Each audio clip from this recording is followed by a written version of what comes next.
Good morning everyone. How are you? Hope you all are fine. Today we will read our grammar book. So open your English grammar book and page number 25. আজকে আমরা chapter number 7 pronoun সম্পর্কে জানব। তোমরা এর আগের ক্লাসে pronoun সম্পর্কে কিছুটা শিখেছো। এই ক্লাসে আমরা আবার ভালোভাবে প্রোনাউন সম্পর্কে জানব। এর আগের দিনই আমি পার্টস অফ স্পিচের 8টি ভাগ তোমাদেরকে জানিয়েছি। তার মধ্যে একটি ভাগ ছিল নাউন, সেটি তোমরা আগে জেনেছো।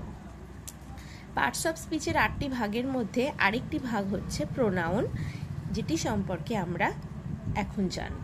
দেখো, look at the pictures and read the sentences. Raj is a good boy, Raj obeys his parents. সেটাকে চেঞ্জ করে কি লিখছে? Raj is a good boy, he obeys his parents. রাজের বদলে হি লিখলো। Rani is a kind girl, Rani helps the poor people. Rani is a kind girl, she helps the poor people. এখানে রানীর বদলে সি লেখা হয়েছে।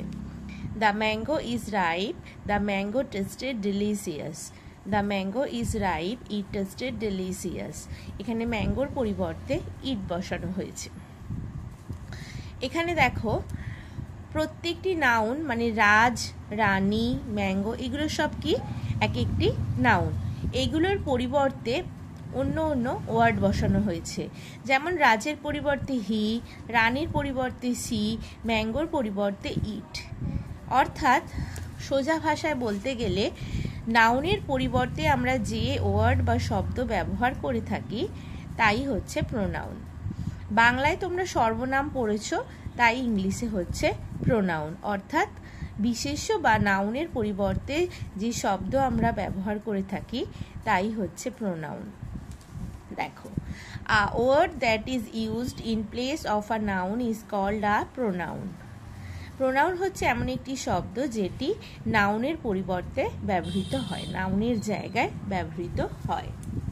দেখো, সাম মোর এক্সাম্পলস অফ প্রোনাউন্স। এখানে কিছু প্রোনাউনের উদাহরণ দেওয়া আছে, সেগুলো তোমরা পড়বে। 1, একটি মাত্র বোঝালে যেগুলি ইউজ হয়, যে প্রোনাউনগুলি ইউজ হয়, I, me, you, he, him, she, her, it. আর মোর দ্যান ওয়ান মানে একের চেয়ে বেশি হলে যে সমস্ত প্রোনাউনগুলি ব্যবহৃত হয় সেগুলি হচ্ছে we, us, you, they, them, সমস্ত ক্ষেত্রেই। এখানে একের ক্ষেত্রে যে ইউ ব্যবহৃত হয়েছে সেটার মানে হয় তুমি, আর মোর দ্যান ওয়ানের ক্ষেত্রে যে ইউ হয়েছে তার মানে হয় তোমরা। দুটো সেম ওয়ার্ড, কিন্তু দুটোর মানে আলাদা হয়।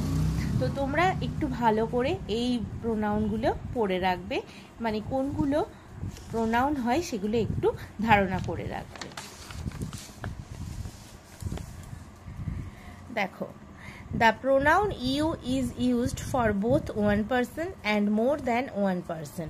যেটা তোমাদেরকে বললাম, ইউ প্রোনাউন ব্যবহৃত হয় উভয় ক্ষেত্রেই, মানে একজন ব্যক্তি বোঝালেও ব্যবহৃত হয় এবং একের চেয়ে বেশি ব্যক্তি বোঝালেও ব্যবহৃত হয়।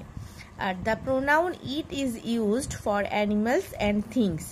প্রোনাউন ইট ব্যবহৃত হয়, ইটটা অন্য কালারে লেখা নেই, ইট প্রোনাউনটা ব্যবহৃত হয় অ্যানিমালসের ক্ষেত্রে এবং থিংস বা কোনো জিনিসের ক্ষেত্রে ব্যবহৃত হয়। ঠিক আছে, তোমরা ভালো করে প্রোনাউনটা পড়বে। বুঝতে সমস্যা হলে আমার থেকে পরে জেনে নেবে। সকলে ভালো থাকবে, বাই।